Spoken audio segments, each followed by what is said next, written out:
الرحيم ولا تقولوا لمن يقتل في سبيل الله أموات بل أحياء ولكن لا تشعرون وقال النبي صلى الله عليه وسلم من صلى علي عند قبري سمعته ومن صلى علي من بعيد أعلمت صدق الله العظيم. نبی افضل، نبی اعلیٰ، نبی معصوم ہوتے ہیں. نبی افضل، نبی اعلیٰ، نبی معصوم ہوتے ہیں. سبھی انسان خادم ہیں، نبی مخدوم ہوتے ہیں. نبی زندہ ہے روزے میں، صحابہ سے یہ مروی ہے. نمازیں بھی مجھے پڑھتے ہوئے معلوم ہوتے ہیں. میرے واجب الاحترام معزز علماء کرام، طلباء اعزام، دور اور نزدیک سے آئے ہوئے مہمانان گرامی، السلام علیکم ورحمۃ اللہ وبرکاتہ. آج کے اس عظیم الشان مسابقہ میں جس موضوع کا سہارا لے کر حاضر ہوا ہوں وہ ہے عقیدہ حیات النبی صلی اللہ علیہ وسلم.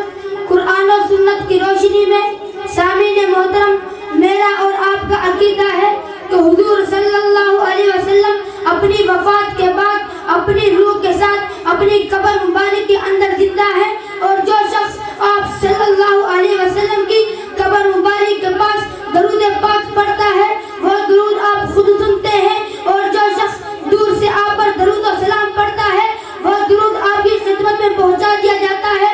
سامعین محترم، عقیدہ حیات النبی قرآن مجید کی بے شمار آیت بینہ سے ثابت ہے. رب ذوالجلال قرآن مجید میں ارشاد فرماتے ہیں سورۃ البقرہ آیت نمبر 154 پر وَلَا تَقُولُوا لِمَن يُقْتَلُ فِي سَبِيلِ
عقیدے پر ڈٹے رہیں گے. اس لیے میں تو کہا